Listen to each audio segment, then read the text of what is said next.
नमस्कार दोस्तों, मैं सुजीत कुमार आपका स्वागत करता हूं इस हमारी ऑनलाइन क्लासेस में, जहां पे हम सीखते हैं advance Excel VBA markup programming.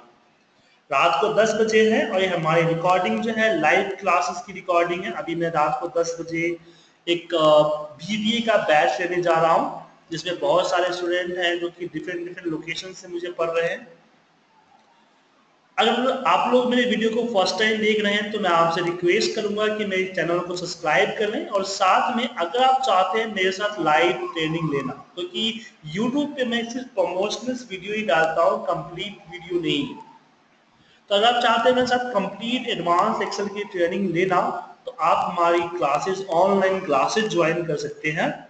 अगर आपने ऑनलाइन क्लासेस से पहले कभी नहीं लिया है तो हमारे डेमो क्लासेस ज्वाइन कर सकते हैं। डेमो लेने के लिए आप मेरी वेबसाइट ittindia.com पे जाएं एंड डेमो क्लासेस का रजिस्ट्रेशन फॉर्म भर के डेमो ले सकते हैं।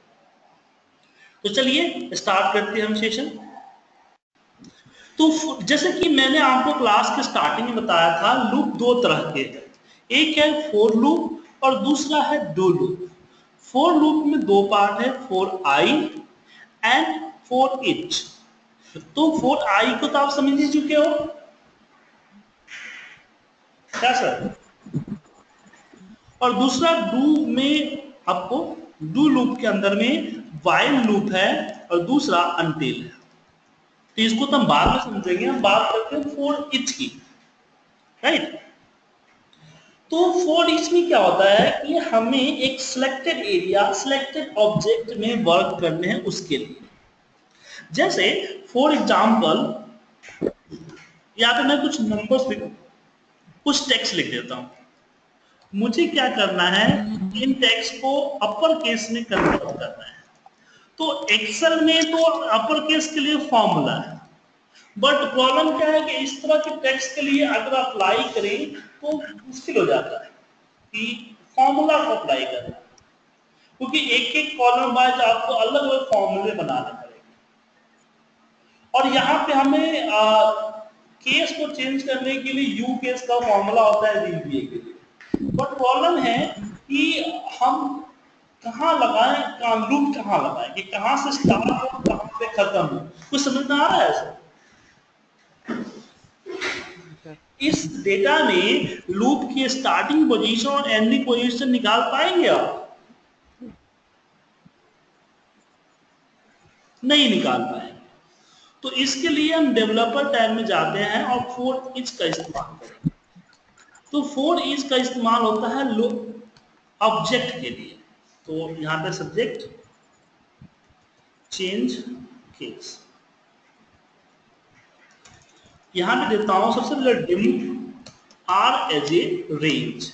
मैंने आर को रेंज मान लिया और लिखा कि for each r in selection, for each r in selection. और फिर यहां पे मैंने बोला कि r dot value equal to हो जाए u case r dot value, और फिर मैंने यहां पे नेक्स्ट आर कर दिया। अब मैं सिलेक्टेड सेल को, सिलेक्टेड वैल्यू को सिलेक्ट कर लिया, जितना एरिया है उतने एरिया को हमने सिलेक्ट कर लिया। और जैसे इस मैक्रो को रन करेंगे आप देखेंगे सारे अपर केस में कन्वर्ट हो गए। तो ये लूप, ये जो है लूप कहां तक चला, for each r in selection, मतलब कि सिलेक्टेड सेल में जितने भी रेंज है उसके हर एक सेल में जाएगा। तो इस तरीके से वन बाय वन हर एक सेल में चलेगा, ठीक है। तो जहां पे आप और उस वैल्यू को हम आर डॉट वैल्यू करेंगे, मतलब कि हर एक सेल को आर नाम दे देगा, ठीक है। अगर अनदर एग्जांपल दूं आपको, तो चलिए एक और एग्जांपल आपको देता हूं कि हमारे पास बहुत सारे सेल्स के अंदर में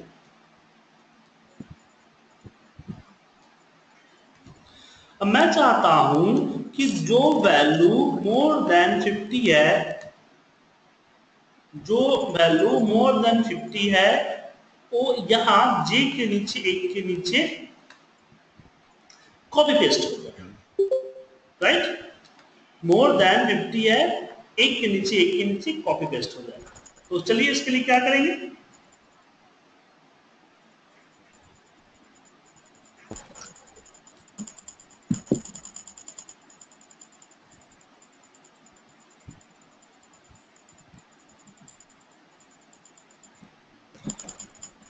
तो अभी हमें भी नहीं पता है कि इसका स्टार्टिंग पोजीशन क्या है और एंडिंग पोजीशन क्या है, बीच में ब्लैंक्स भी हो सकते हैं।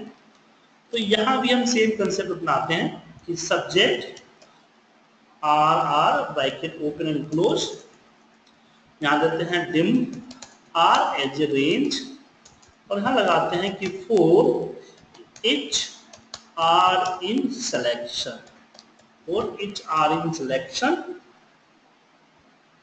और यहां पे देते हैं कि if r dot value is greater than 50 then हमें j कॉलम में रखना है एक के नीचे, तो यहां देंगे कि रेंज j 65,000 डॉट वैल्यू, नहीं डॉट वैल्यू नहीं होगा, डॉट एंड होगा ना, dot and XLS up dot value की ऑफसेट भी होगा ना, ऑफसेट एक के नीचे एक करना ना, इक्वल टू आर डॉट, और यहाँ पे एंड इफ, और फिर यहाँ पे नेक्स्ट आर, ठीक है। तो रन करने से पहले आपको सिलेक्शन क्रिएट करना पड़ेगा, और फिर डेवलपर में जाके उस मैक्रो को रन कर दीजिए जो कि आ रहा है, ठीक है। तो रेंज के ऊपर किस तरह से मैक्रो लगाएंगे ये समझ में आ गया है?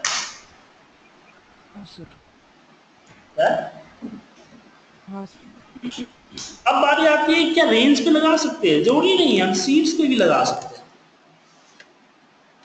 सीट तो आपको जो मैंने भेजा था उसमें था कि हाइड ऑल वर्कशीट्स, क्या ये तीसरा नंबर मैक्रो था, उसमें मैंने इसमें इस्तेमाल किया हुआ है। तो देखिए कैसे करते हैं, तो मैंने यहां बोला कि dim WS worksheet as a worksheet,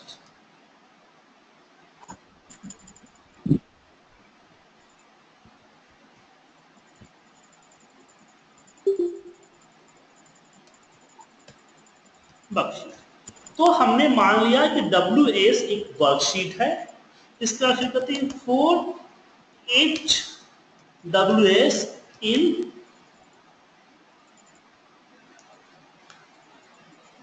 active, इस वर्कबुक कर लीजिए, एक्टिव वर्कबुक भी कर सकते हैं, active workbook dot worksheet,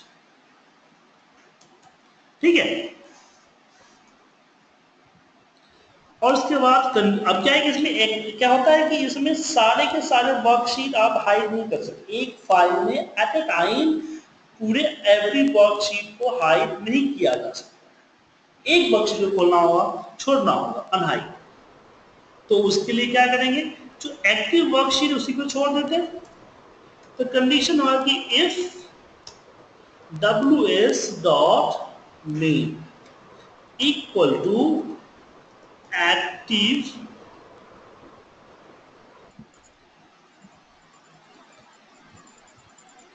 sheet dot name, not equal to करना, नॉट इक्वल टू कर देते हैं, इक्वल टू उल्टा करना पड़ेगा फिर, then WS dot visual equal to Excel hidden या very hidden as per you want, and if and next WS। ऐसे अगर आपको वर्कशीट पे करना हो तो फिर वर्कबुक पे करना हो,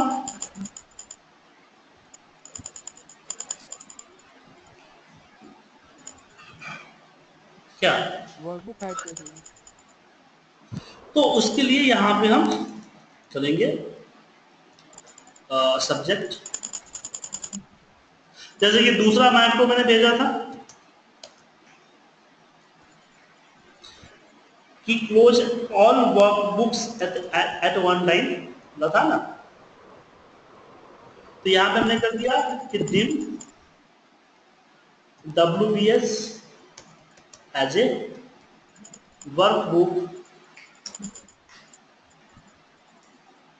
ठीक है, और for for each WBS in workbooks and WBS dot close equal to true, और यहां पे नेक्स्ट WBS, ठीक है, इसका इस्तेमाल कर सकते हैं। अब एरे में भी इसका इस्तेमाल कर सकते हैं। अब एरे को समझने के लिए एरे समझिए, एरे क्या होता है, फिर एरे में इसका इस्तेमाल हम कर सकते हैं, ठीक है।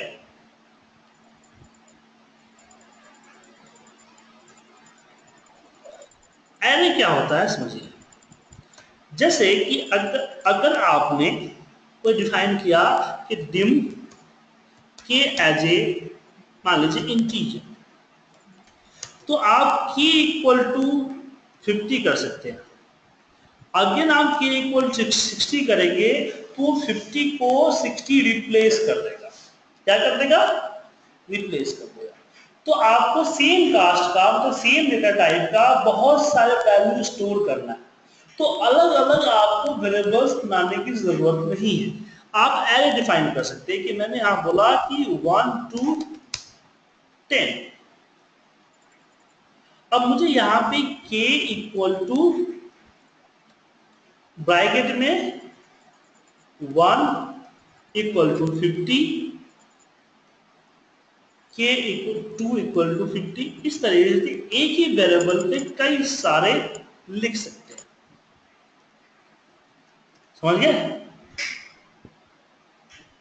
अगर इसके अंदर कुछ चेक करना है, कुछ कुछ कैलकुलेशन करनी है, या फिर कहीं भी इसको प्रिंट करना है, तो उस केस में हम लेंगे यहां पे कि फॉर इच आइटम इन के, और range A 65,000 dot value, value end हो end excel up dot offset 1,0 dot value equal to item, और नेक्स्ट आइटम, ठीक है। तो आप फॉर ईच को एक रेंज पे इस्तेमाल कर सकते हो, वर्कशीट पे इस्तेमाल कर सकते हो, वर्कबुक पे इस्तेमाल कर सकते हो, और एरे पे इस्तेमाल कर सकते हो,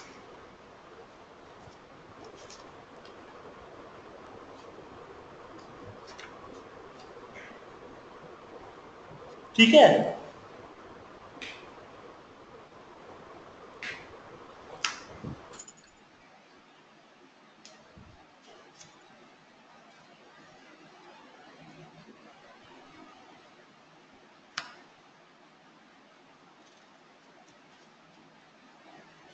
किसी को डाउट इसमें?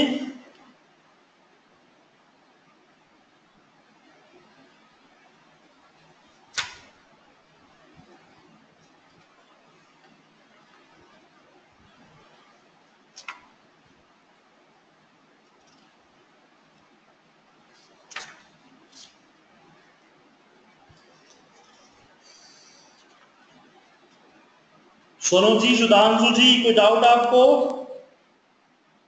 नहीं सर। तो मुझे फोर ईच पे आप लोग क्या करें, फोर ईच पे एनालाइज करें और एनालाइज करके मुझे कम से कम 15 माइक्रो बना के दें जो कि फोर ईच को इंडिकेट करती है। हाँ हेलो। हाँ बोलिए हेलो सर। सर। हाँ सर जी। सर मैं ये कह रहा था, ये ईच आइटम का थोड़ा एग्जांपल मुझे ये रन करके दिखाइए ना, कैसे वर्क कर रहा है ये थोड़ा।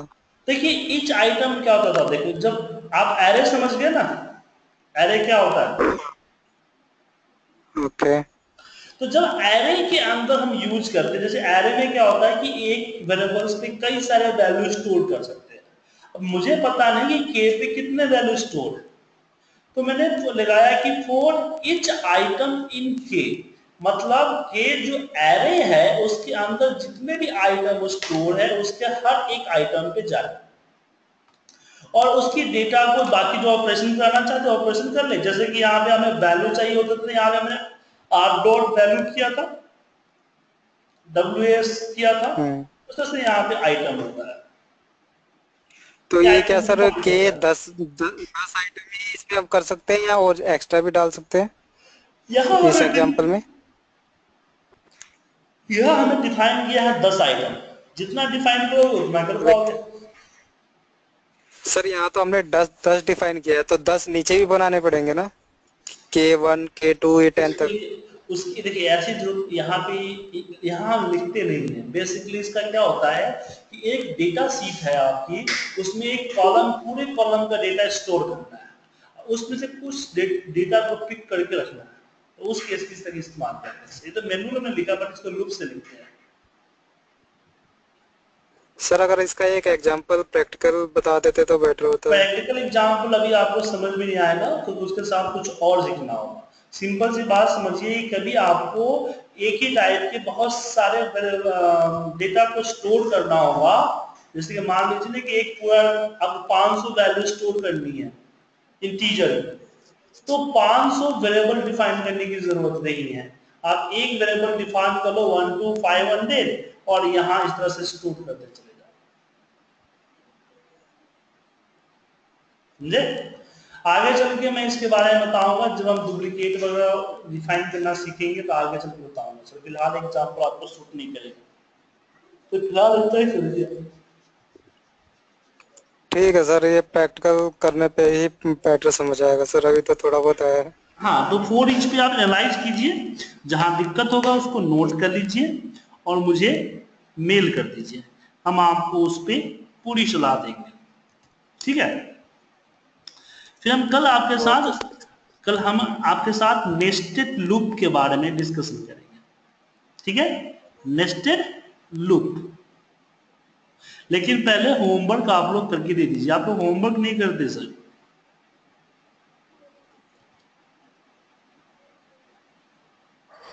ठीक है?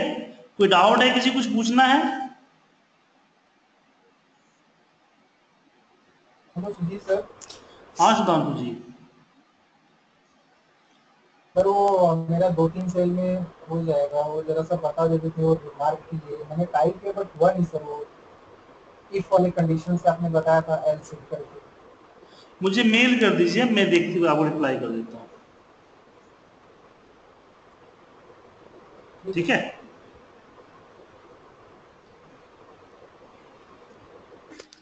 Okay, good night.